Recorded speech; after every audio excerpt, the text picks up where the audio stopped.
Assalamualaikum warahmatullahi wabarakatuh. Shalom, Om Swastiastu, Namo Buddhaya, salam kebajikan. Yang terhormat Bapak Dr. Andes Subiki sebagai dosen pengampu di mata kuliah Statistika.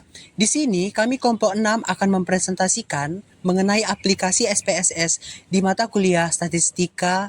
Stay tune. Perkenalkan, saya Irfan Diginting dengan akhiran NIM 2060. Di sini saya sebagai moderator. Perkenalkan, nama saya M. Novel Rifki dari NIM akhir 37. Perkenalkan, nama saya Serli Safila dengan NIM akhir 050. Perkenalkan, nama saya Vera Jessica Huta Barat dengan NIM akhir 061. Perkenalkan, nama saya Anggika Kusumawati dengan NIM akhir 2063. Nama saya Bella Khairunisa dengan NIM akhir 2021. Kami dari kelompok 6 akan memperkenalkan apa sih itu SPSS. Nah, teman-teman udah tahu nggak apa itu SPSS? Jadi, pengertian SPSS akan dijelaskan oleh teman saya. Terima kasih Fandi. Apa sih SPSS itu? Kayak pernah denger? Jadi, SPSS atau kepanjangan dari Statistical Package for the Social Science adalah aplikasi yang biasanya digunakan untuk menganalisis data statistika. Biasanya digunakan untuk mengolah data dalam bidang penelitian sosial, pendidikan, bisnis, dan lain-lain.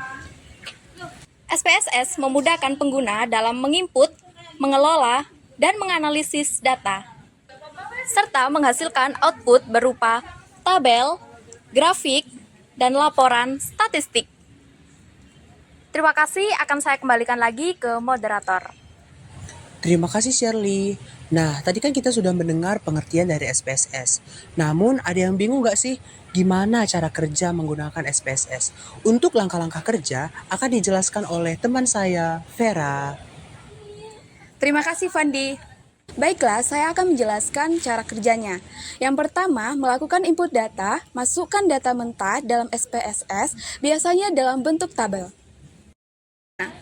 Sebelum masukkan data, tentukan jenis variabel yang digunakan, misalnya nominal, ordinal, atau interval.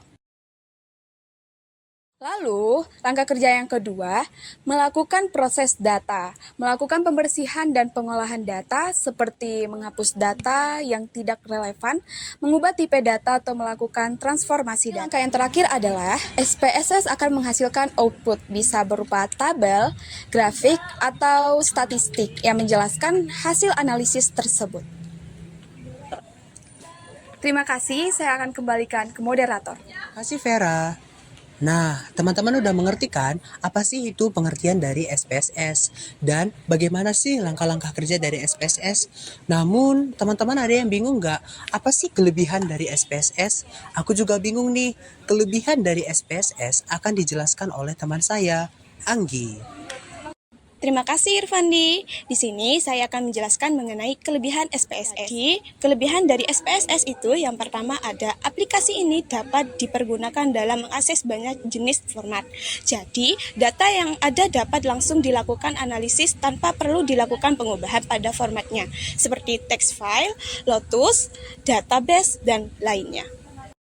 Yang kedua, tampilan yang disediakan aplikasi SPSS ini terkesan lebih informatif. Yang ketiga, menampilkan alasan ketika terjadi missing data, jadi informasi yang diberikan akan menjadi lebih akurat. Yang keempat atau yang terakhir, penggunaan tidak diharuskan untuk belajar bahasa pemrograman, dikarenakan penggunaan aplikasi tersebut masuk kategori less coding, sehingga bisa dipergunakan dengan cara klik mouse saja. Terima kasih, saya kembalikan kepada moderator. Tadi kan kita sudah mendengar pengertian, langkah-langkah kerja, kelebihan. Namun ada yang bingung nggak sih gimana cara mengoperasikan SPSS? Untuk pengoperasian SPSS akan dijelaskan oleh teman saya, Bella. Terima kasih Irfandi. Di sini saya akan menjelaskan cara mengoperasikan SPSS. Cara yang pertama yaitu input data dengan klik data view lalu inputkan data.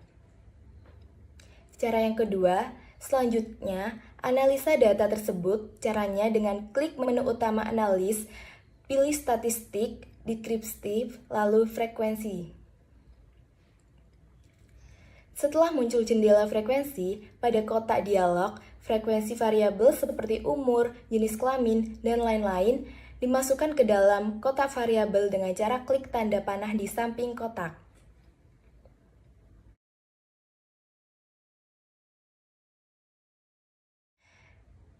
Contoh lain mungkin seperti melakukan regresi di SPSS.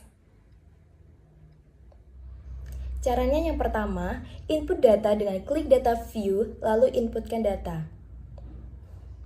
Kedua, klik analysis, lalu regression, dan terakhir linear.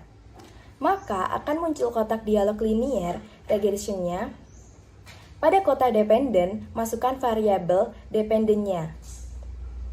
Lalu, pada kotak independen, masukkan variabel independennya. Ketiga, lakukan uji asumsi. Pada kotak dialog linear, klik opsi statistik, lalu centang model fit, descriptive, collinearity diagnostic. Kemudian, klik opsi plot, muncul linear regressionnya.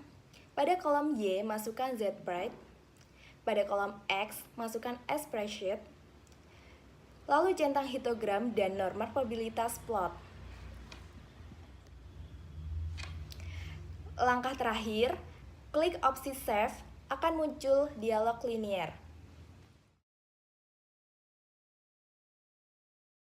Terima kasih Bella. Nah, teman-teman udah paham gak apa pengertian dari SPSS, langkah kerjanya, keunggulan dan kelebihannya? Jadi kesimpulannya dengan SPSS kita dapat mengolah data statistik. Nggak perlu repot teman-teman. Karena apa? Karena di aplikasinya sudah tersedia fitur-fitur yang sangat mudah.